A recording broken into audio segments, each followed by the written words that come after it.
그 심판은 긍휼의 심판이다. 단순히 의의 심판이 아니고 긍휼의 심판이고, 긍휼만이 심판을 이기고 자랑할 수 있다. 너희 속에 긍휼이 없으면 하나님의 심판을 감당할 수 없을 것이다.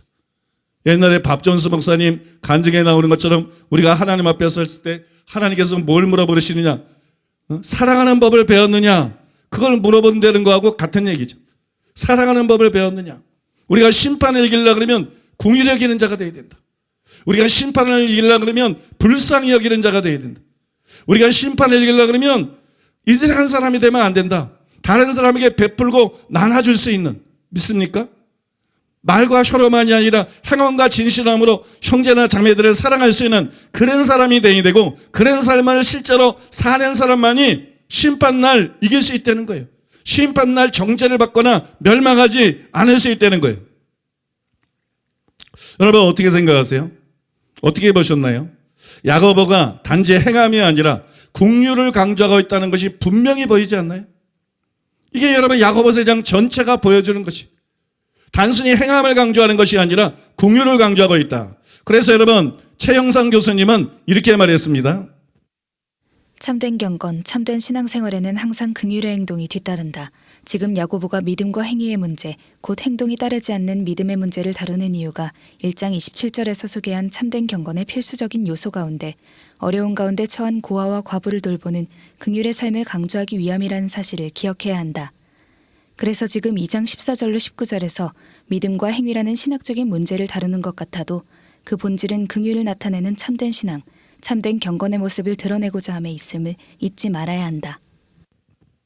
맞는 말 아닙니까? 그러므로 야고보가 강조하는 행함 있는 믿음, 이 행함 있는 믿음은 다른 믿음이 아니라 바울이 강조한 사랑으로서 역사하는 믿음인 거예요.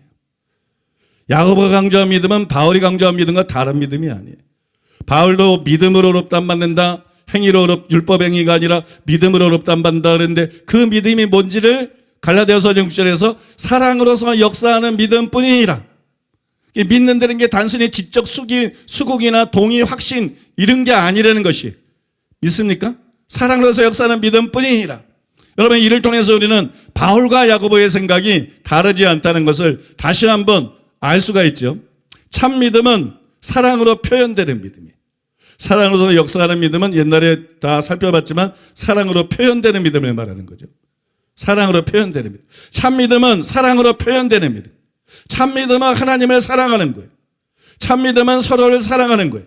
그래서 너희가 서로를 사랑하면 내 제자인 줄을 많은 사람들이 알게 될 것이다. 예수님이 말씀한 것이. 참 믿음은 다른 사람을 돕고 베푸는 것이. 믿습니까? 여러분 참 믿음은 심지어는 원수까지도 용서하고 사랑하고 핍박자까지 위해서 기도해 주는 것입니다. 여러분 참 믿음은 사랑으로 표현되는 믿음이고, 여러분 바울은 사랑으로서 역사하는 믿음뿐이니라 그래서 사랑으로서 역사하는 믿음뿐이니라. 참된 믿음은 이거밖에 없다. 만약에 너희가 믿는다 그러면서 속에 사랑이 없다면 가짜라는 거예요. 무조건 가짜라는 거예요. 왜냐하면 이거 외에는 참 믿음이 없다는 거예요. 이거 외에는 우리를 구원하는 믿음이 없다는 거예요. 하나님이 인정하는 믿음이 없다는 거예요. 참 믿음은 사랑으로서 역사하는 믿음뿐입니다. 그래서 우리는 하나님의 말씀대로 살기 위해서 고민할 뿐 아니라 우리는 사랑하는 사람이 되도록 고민하고 힘써야 되는 거예요. 우리는 말씀대로 살기 위해서 씨름하고 애쓸 뿐만 아니라 우리는 사랑을 실천하는 삶을 살아가는 사람이 되도록 되기 위해서 여러분 힘써야 될 줄로 믿습니다. 그런 우리가 돼야 될 줄로 믿습니다. 여러분 참 믿음은 사랑으로서 역사하는 믿음뿐이에요. 이거 외에는 없어요. 다른 믿음은 없어요. 다른 믿음으로는 구원받지 못해요. 다른 믿음으로는 천국까지 못해요. 여러분 사랑으로서 역사하는 믿음뿐이다. 이게 뭘 떠오르게 해주나요? 이거는 우리를 뭘 떠오르게 하냐면 예수님이 말씀하신 양과 염소의 비유가 떠오르지 않나요? 양과 염소의 비유. 마태복음 25장 31절이야 45절인데 심판받을 때 뭘 통해서 심판받습니까? 시간 관계상 그중에 일부만 읽어드리겠습니다. 마태복음 25장 41절로 46절. 또 왼편에 있는 자들에게 이르시되 저주를 받은 자들아 나를 떠나 마귀와 그 사자들 위하여 예비된 영원한 불에 들어가라. 내가 줄일 때에 너희가 먹을 것을 주지 아니하였고 목마를 때에 마시게 하지 아니하였고 나그네 되었을 때에 영접하지 아니하였고 헐벗었을 때에 옷 입히지 아니하였고 병들었을 때와 옥에 갇혔을 때에 돌보지 아니하였느니라 하시니 그들도 대답하여 이르되 주여 우리가 어느 때에 주께서 줄이신 것이나 목마르신 것이나 나그네 되신 것이나 헐벗으신 것이나 병드신 것이나 옥에 갇히신 것을 보고 공양하지 아니하더이까. 이에 임금이 대답하여 이르시되 내가 진실로 너희에게 이르노니 이 지극히 작은 자 하나에게 하지 아니한 것이 곧 내게 하지 아니한 것이니라 하시리니 그들은 영벌에 의인들은 영생에 들어가리라 하시니라. 진짜 그렇죠. 이 말씀이 떠오르게 되고 우리가 이 말씀을 진지하게 받아들여야 돼요. 예수님이 직접 말씀에서도 제가 놀라는 것 중에 하나는 많은 신자들이, 심지어는 많은 목사들이 예수님의 말씀을 진담으로 안 받아들여. 예수님의 말씀은 진지하게 말씀 안 받아들여. 이렇게 말했는데 여러분, 개인적으로는 물론이고 교회적으로도 정말 선교하고 구제하는 데 힘쓰는 교회가 얼마나 됩니까? 극소수입니다, 여러분. 예수님, 그럼 그 목사가 개인의 삶에서는 그렇게 하겠어요? 자기 돈이 아닌 교회 돈으로도 선교를 안 하고 자기 돈이 아닌 교회 돈으로도 가난한 성도를 돌보지 못하는 목사가 사비로 그 일을 하겠어요? 그건 무슨 얘기예요? 가짜라는 거예요. 이 심판을 견딜 수가 없는 자라는 거예요. 이 심판을 견딜 수가 없는 자다. 여러분, 성도들도 마찬가지예요. 이런 심판을 견딜 수 없다는 거예요. 또 이것은 사랑의 사도 요한이 한 말을 떠오르게 합니다. 요한일서 3장 17절에 19절에 보면 누가 이 세상의 재물을 가지고 형제의 궁핍함을 보고도 도와줄 마음을 닫으면 하나님의 사랑이 어찌 그 속에 거하겠느냐. 자녀들아, 우리가 말과 혀로만 사랑하지 말고 행함과 진실함으로 하자. 이로써 우리가 진리에 속한 줄을 알고 또 우리 마음을 주 앞에 굳세게 하리니. 그래서 재물이 있는데 궁핍한 형제를 보고도 도와줄 마음을 자기가 닫아버려요. 하나님의 사랑이 그 속에 없어. 하나님의 사랑이 그 속에 없다는 건 가짜라는 거야. 형제를 사랑하는 자마다 살인하는 자마다 영생이 그 속에 거하는 것을 너희가 아는 바라. 형제를 미워하고 형제를 사랑하고 이거는 여러분 가짜라는 거야. 그래서 말과 혀로만 사랑하지 말자는 거야. 행함과 진실함으로 사랑하자는 거예요. 진짜로 도와주려는 거예요. 또 이렇게 도와줌으로써 우리가 진리에 속한 줄 알고 그렇지 않은 진리에 속한 자가 아니라는 거예요. 진리를 바르게 알거나 진리를 믿는 자가 아니라는 거예요. 진리를 바르게 알거나 진리를 그대로 믿지 않기 때문에 진리대로 살지 않는다는 거예요. 우리 마음을 주 앞에 굳세게 하리니 이런 사람만 주님 앞에서 마음을 굳세게 할 수 있다. 왜냐하면 이런 사람만 천국 들어가는 사람이다. 그렇지 않은 사람은 두려워 떨어야 된다. 믿습니까? 장로라고 들어가는 거 아니에요. 권사라고 들어가는 거 아니에요. 사회적으로 성공해서 알아준다고 아무 소용 없어요. 구제산 가고 뭐하냐고. 인쇄가고 자기밖에 모르고 하나님 나라도 모르고 가난한 형제들도 도외시하고 내버려두면 이 사람은 불신자라는 거예요. 하나님의 사랑이 그 속에 없다는 거예요. 마귀적인 마음만 그 속에 있다는 거예요. 하나님의 자녀가 아니라는 거예요. 마귀의 자녀라는 거예요. 그래서 심판을 견디지 못한다는 거예요. 우리가 형제의 궁핍함을 보고도 도와줄 마음을 닫으면 천국에 들어가는 하늘문도 닫히는 것입니다. 우리가 마음문을 닫으면 하나님도 천국문을 닫아요. 여러분, 그래서 우리가 이걸 분명히 기억해야 되고요. 또 여러분, 이것은 초대 예루살렘 교회 성도들이 보인 놀라운 모범을 떠오르게 합니다. 사도행전 2장 44절로 45절.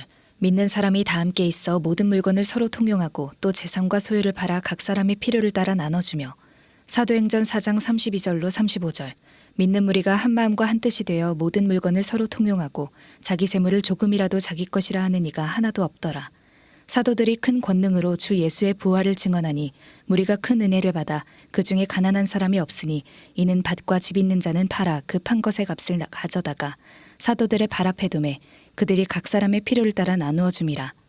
여러분, 정말 도전이 되지 않나요? 우리 교회는 다른 교회에 비해서 가난한 성도들을 참 적극적으로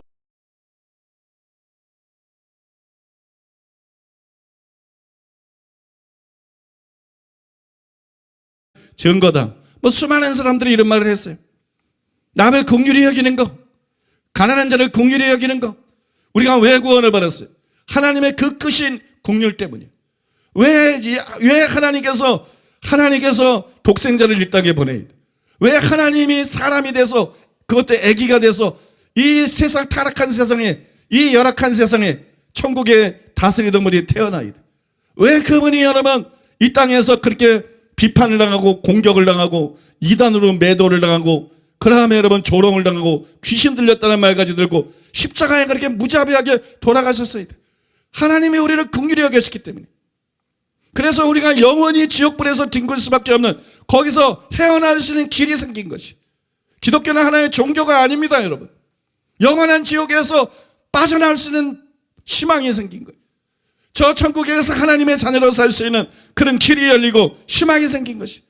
그 큰 긍휼을 받은 우리가 긍휼이 우리 속에 없다 그러면 이 사람은 그 긍휼에 넘치는 하나님의 복음과 진리를 제대로 이해하거나 믿은 사람이 아닙니다.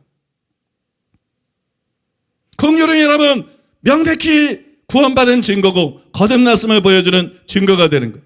그래서 우리는 반드시 긍휼히 여기는 자가 되어야 된다는 거예요. 팔복의 사람은 회개한 사람이고, 그리스도인의 8가지 특징을 묘사한 거라고 여러분 이미 들어서 잘 알아요. 근데 팔복 중에 하나가 뭐예요? 긍휼히 여기는 자는 복이 있나니 저희가 긍휼히 여김을 받을 것입니다. 긍휼이 없는 자에게는 긍휼 없는 심판이 있으리라. 긍휼이 있는 자에게는 긍휼이 있는 심판이 있으리라. 긍휼은 심판을 이기고 자랑하게 만든다는 말씀하고 맥이 통하지 않습니까? 하나님이 우리를 긍휼히 여기셨는데 우리가 다른 사람을 긍휼히 여기진다면, 여기지 않는다면 하나님도 우리를 심판날 긍휼히 여기지 않으실 것입니다. 하나님이 우리를 용서하셨는데 우리가 다른 사람을 용서하지 않으면 하나님도 우리를 용서하지 않는다는 게 마태복음 18장에 그 비유에 나오는 것처럼 여러분 긍휼에도 똑같은 원리가 적용이 되어야 되는 거예요. 그러니까 여러분 선택의 여지가 없어요. 우리는 반드시 긍휼히 여기는 자가 돼야 됩니다. 믿습니까? 선택의 여지가 없어요. 예수님이 정말 우리의 주님이라면 우리는 당연히 11조를 드려야 돼요. 당연히 주일헌금을 드려야 돼요. 여러분 당연히 또 감사헌금을 드려야 돼요. 믿습니까? 그건 선택이 아닙니다. 또 여러분 정말 우리는 선택의 여지가 없어요. 우리는 당연히 어려운 사람들을 도와야 됩니다. 가난한 사람들을 도와야 됩니다. 우리의 이웃과 형제들을 도와야 됩니다. 여러분 사랑을 베푸는 삶을, 왜? 우리는 하나님의 청지기이기 때문에. 하나님의 청지기고 씨와 먹을 양식을 주시는 하나님이기 때문에 우리에게 먹을 것만 주는 게 아니라 선교와 구제를 통해서 다시 심어야 될 것을 우리에게 주신 분이고, 우리는 그거를 담당하는 청지기이기 때문에 선택의 여지가 없는 것이, 하나님의 뜻대로 우리는 긍휼히 여기고 구제하는 삶을 살아야 되는 거예요. 그래서 여러분 2가지가 필요한 것입니다. 야고보가 강조하고 있는 행함 있는 믿음은 단순히 하나님 말씀대로 살려는 게 아니에요. 율법의 요구는 사랑이에요. 사랑은 율법의 완성이에요. 그렇기 때문에 여러분 하나님 말씀대로 산다는 것 자체가 이미 사랑한다는 것을 포함하는 거예요. 사랑으로 행하는 것을 말하는 거예요. 그 로마서 8장 4절에 보면 그 영을 쫓아 행하는 우리에게 율법의 요구가 이루어진다. 근데 갈라디아서 5장 16절 17절에 보면 너희는 성령을 쫓아 행하라. 그러면 성령을 쫓아 행할 때 뭐가 된다 그랬어요? 오직 성령의 열매는 사랑과 실함과 화평과, 그렇게 말하지 않아요. 우리가 성령을 쫓아 행하면 율법의 요구가 이루어져요. 근데 우리가 성령을 쫓아 행하면 바로 여러분 성령의 열매인 사랑의 열매를 맺게 된다고 분명히 말씀하고 있지 않습니까? 그러니까 하나님 말씀대로 사는 거하고 긍휼히 여기는 거하고는 여러분 서로 연결이 되어 있는 거예요. 서로 여러분 이게 하나가 되어 있는 것이에요. 둘 중에 하나만 취할 수 없는 거예요. 둘 중에 하나만 선택할 수 없는 거예요. 그래서 신자의 삶에는 반드시 2가지가 나타나야 된다는 거예요. 하나는 긍휼히 여기는 거하고 하나는 하나님의 말씀에 순종하는 거. 여러분 믿습니까? 여러분 그런 삶을 살고 계십니까? 정말 긍휼히 여기는 삶을 살고 계십니까? 정말 다른 사람들에게 베푸는 삶을 살고 계십니까? 그러면서 하나님 말씀대로 살고 있습니까? 이것이 행함 있는 삶 믿음입니다. 이것이 행함 있는 삶 믿음이고, 여러분 이런 자들이 예수님이 말씀한 나더러 주여 주여 하는 자마다 천국에 다 들어갈 것이 아니요 다만 하늘에 계신 내 아버지의 뜻대로 하는 자에 들어가리라 말씀하신 그 말씀에 해당되는 아버지의 뜻대로 행하는 사람이고, 여러분 믿습니까? 이게 아버지의 뜻대로 행하는 사람이고 하나님 나라를 기업으로 사람인 줄 믿습니다. 여러분 오늘 이 말씀을 통해서 자신의 신앙을 점검해 봤어요. 지옥은 너무 무서워. 천국은 너무 아름다운 것이야. 반드시 난 지옥까지 가고 천국 갈 거야. 그러니까 회개해야지. 그러니까 기도해야지. 그러니까 말씀대로 살아야지. 그러니까 죄하고 피해까지 싸워야지. 신앙은 단순히 이것이 아니라는 것이. 신앙은 단순히 이것이 아니다. 하나님을 사랑하는 것입니다. 여러분 서로를 사랑하는 것입니다. 형제를 사랑하고 이웃을 사랑하고 원수와 핍박자까지 사랑하는 것입니다. 이 두 가지가 함께 가야 참된 믿음이고 하나님이 인정하는 믿음이고 심판을 이길 수 있는 믿음이라는 걸 깨닫고, 여러분 신앙의 자포를 바르게 설정하고 이 두